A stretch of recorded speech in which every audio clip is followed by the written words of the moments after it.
Hey, welcome to the den, boys and girls. Thanks for visiting. Dave here. Today we're going to go outside and do some work with a Tac Xtreme. Smack the camera here. Tac Xtreme machete.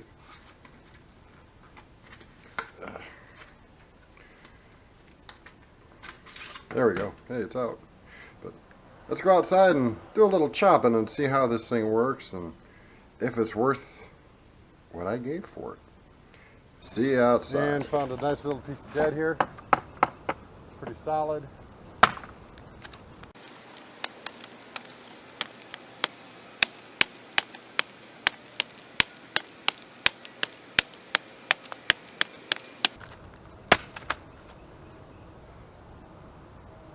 And no roll on the edge yet, other than where I nicked it on the concrete a few days back. That's the only damage so far to this blade. And I'm not putting a whole lot of power into it. I'm pretty much letting the momentum of the blade itself do the work. With the paracord on here, it makes the handle a lot easier to hang on to. Put a little lanyard back here, but I don't think I need it, so I may wind up changing that up just a tad bit.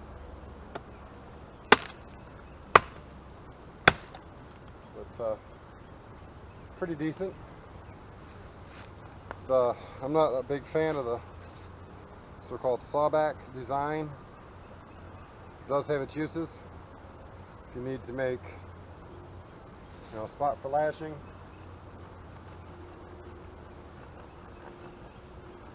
allow you to make a spot where you can put your paracord or other cordage through there.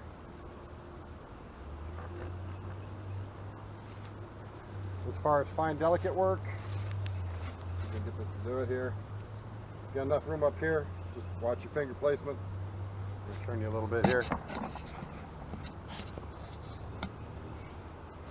So it's, if you get the angle right,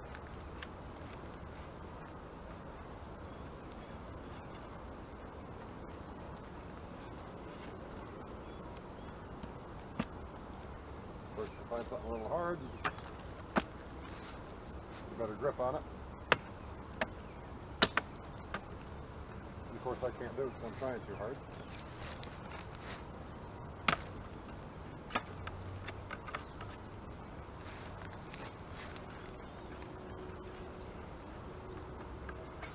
And like I say, these pieces that are cut down will be used for kindling for other tests and reviews.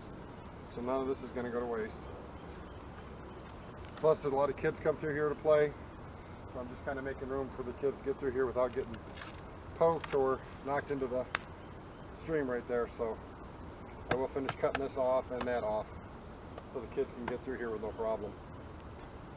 But even at this distance, get the angle right. Now that the blade's nice and sharp, debark a branch real easy. Of course, no, I'm getting too close, but you know what I mean. All right, well, that's it for the outdoor stuff. We'll go back inside now. Okay, back in the house. All right, so I don't know if you can see it very well in here, but little teeny skulls are very hard on the hands. I'm gonna have to tighten that up, but the way the grip is designed with those on the insides, they're not very well thought out, and it's a super aggressive, very hard. There's no cushion to it at all. So after a few minutes of actual use, it does tend to hurt. If you're not used to working with tools, these will tear you up pretty quick. Wearing gloves, it was tolerable. Once I put the paracord on, it was alright. The sheath, like I mentioned outside, get this back on so I can see, it's already come apart. Anyway, so yeah, I'm eventually going to have to get a different sheath for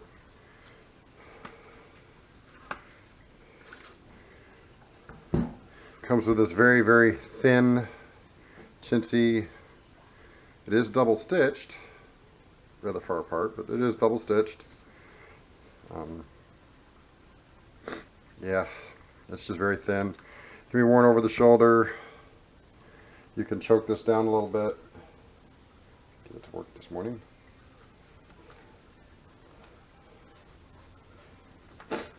And if you wrap this on your belt, put this on your belt, you can actually run this through your leg to keep this from flopping around all over the place, because it is, as you can see, very soft. But so much for the sheath. Anyway, back to the blade. It is a Tac Xtreme machete. It doesn't come with a ferro rod, but there is a use for it. You can take and set it like this, and take and run a ferro rod, because these angles are sharp. And let me pause real quick and I'll see if I can't find a ferro rod to demonstrate. Okay, I'm back. Not what I thought. If you have a well-used ferro rod, it would fit in there. But the angles on the back, the spine, are strong enough or sharp enough to. Not good for my mat. That'll wash off. I'm not worried about it too much. And it's a work mat, so it's supposed to get dirty. But it is sharp enough you can take and use a ferro rod on it. Again, as far as the blade itself goes, I got it about a year ago. I've put it through, as you can see, some use. It was sharp, but it wouldn't, it would more or less tear rather than cut. And I don't do the whole cutting paper test stuff, because truth be told, cutting paper actually dulls your blade. That's just my experience. I don't cut paper with blades. If I can shave a little bit of hair, or it sticks to my thumbnail when I set it on there, try and move it, it's sharp. I'm not going to sit there and try cutting paper. Woo-wee, big deal.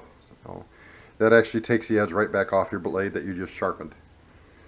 So anyway, enough of that rant. As you can see, there's a spot right there. I don't know if I can get it to show it very well underneath my ring finger there. I did manage to clip the concrete a little bit, managed to take and roll that edge just a tad bit. I had to reprofile that spot, and then I just took and started with 180 grit sandpaper. Yes, sandpaper. Worked my way all the way up to 5,000, and put a nice little edge back on this. It's not high polished like some people would do, but yeah, it's sharper now than when I cut my hand with it. So I like my blades sharp. It's just the only way to be.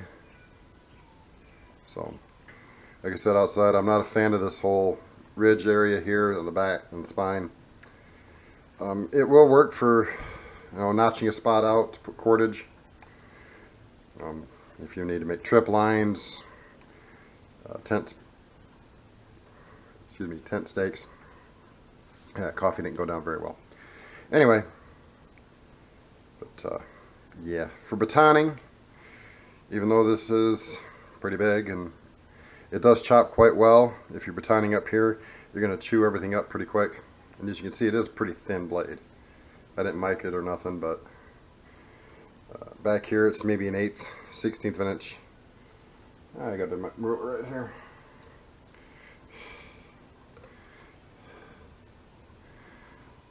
Sixteenth of an inch. So get my lens back on here. 16th of an inch up here. It tapers down. If you're going to baton and you baton up at this end, you should be all right.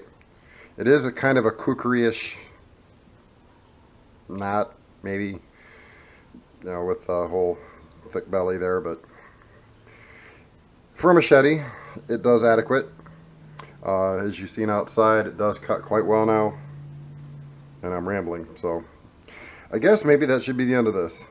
It does have a spot right here, so you can actually sharpen the full blade, which is nice. You can't choke up here, don't. But with the way the handle's designed, and with the spine the way it is, put your thumb right there. It actually has a nice little rounded spot right there, so if you place your thumb in the right spot, it's not going to hurt. And as I showed you outside, you get a nice grip up here. You can actually do a little bit of shaving with it. So, I mean, it is functional. It will do decent. If this is the only thing you've got, plus a small knife, you should be able to make up a decent little camp. Me personally, I plan on adding a hatchet to my inventory of some sort. I had a guy tell me, hey, you should just get a tomahawk. Nah, I don't know. I think a hatchet would do better, give me a lot more options. So that's it for this little review. Time to go into editing. Thanks for visiting the den. Remember, keep them loaded, keep them safe. Peace.